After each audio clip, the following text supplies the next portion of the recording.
ఈ రోజున మీ కష్టానికి తగ్గ ఫలం అంటే ఇది మీ విజయం అనుకోవాలా, పార్టీ విజయం అనుకోవాలా, ప్రజా విజయం అనుకోవాలా, రాష్ట్ర ఆంధ్ర రాష్ట్ర ప్రజల విజయం. ఆంధ్ర రాష్ట్రంలో కూటమికి ఓటేసిన ప్రతి ఒక్కరికి ఆంధ్ర రాష్ట్ర ఆడపడుచుగా, మీ ఇంటి ఆడపడుచుగా ప్రతి ఒక్కరికి పేరు పేరున పాదాభివందనం తెలియజేస్తా ఉన్నాను. ఈ రోజు ఆంధ్ర రాష్ట్రం గెలిచింది, అమరావతి గెలిచింది, ఆడబిడ్డలు గెలిచారు, యువత గెలిచింది, ఉద్యోగస్తులు గెలిచారు, ముఖ్యంగా ఆంధ్ర రాష్ట్ర భవిష్యత్తు గెలిచింది.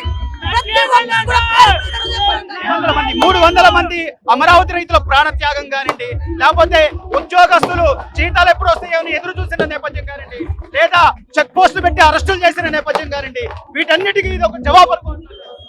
అన్నిటికీ చరమ గీతం పాడిన రోజు ఈ రోజు జూన్ 4వ తారీఖు వీటన్నిటికీ స్వస్తి పలికిన రోజు. రామరాజ్యం, సుపరిపాలన రాజ్యం, చంద్రన్న రాజ్యం, ఆంధ్ర రాష్ట్ర రాజ్యం వచ్చింది. ఈ రోజు ప్రజాస్వామ్యం గెలిచింది. ఆంధ్ర రాష్ట్రంలో ప్రజాస్వామ్యం అనేది బ్రతికుందని ఆంధ్ర రాష్ట్ర ప్రజలు తెలియజేశారు. ముఖ్యంగా ప్రతి ఒక్కడు ఎవడైతే తప్పుడు కూతురు కూర్చుని తప్పు నా కొడుకులందరికీ కూడా ప్రతి ఒక్కరికి లెక్క చెప్తాం. అమ్మ తోడు, కనకదుర్గమ్మ సాక్షిగా, కొండ పైన ఉన్న అమ్మవారు సాక్షిగా చెప్తా ఉన్నాము. ఏ ఒక్క నా కొడుకును వదలం. చంద్రబాబు నాయుడు గారు వదలమన్నా, లోకేష్ గారు వదలమన్నా, పవన్ కళ్యాణ్ గారు వదలమన్నా, నీ ఎవరు తగ్గేదే లేదు. నా కొడుకు కదా, డబ్బు, ధైర్యం ఉంటే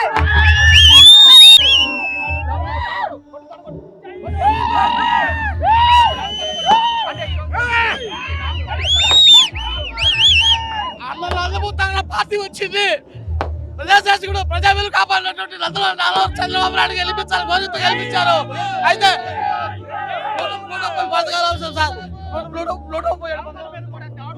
బాబు కారణం ప్రజాస్వామ్యం బతుకుంది కాబట్టి బాబు పోరాడే కారణం. ప్రజాస్వామ్యం ఇంకా బతికే ఉందనే కారణం చెప్పడానికి బాబు మెయిన్ బాబే కారణం. బాబు జోలు పోరు సార్, మీలాంటి వాళ్ళు చిన్న చిన్నగా బ్రాహ్మణులు ఎవరు జోలు పోరు, మీలాంటి వాళ్ళని కూడా కొట్టడం కానీ కాలుతో తన్నారు.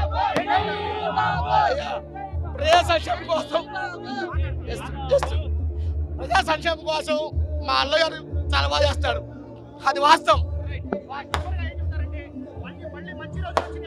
మళ్ళీ మళ్ళీ రావాలని కోరుకుంటున్నాం. మళ్ళీ బాబే బాబు వస్తే అమరావతి బాగుపడుతుంది, మన ఆంధ్రప్రదేశ్ బాగుపడుతుంది, మన ఆంధ్రప్రదేశ్ బాగుపడడం కావాలి.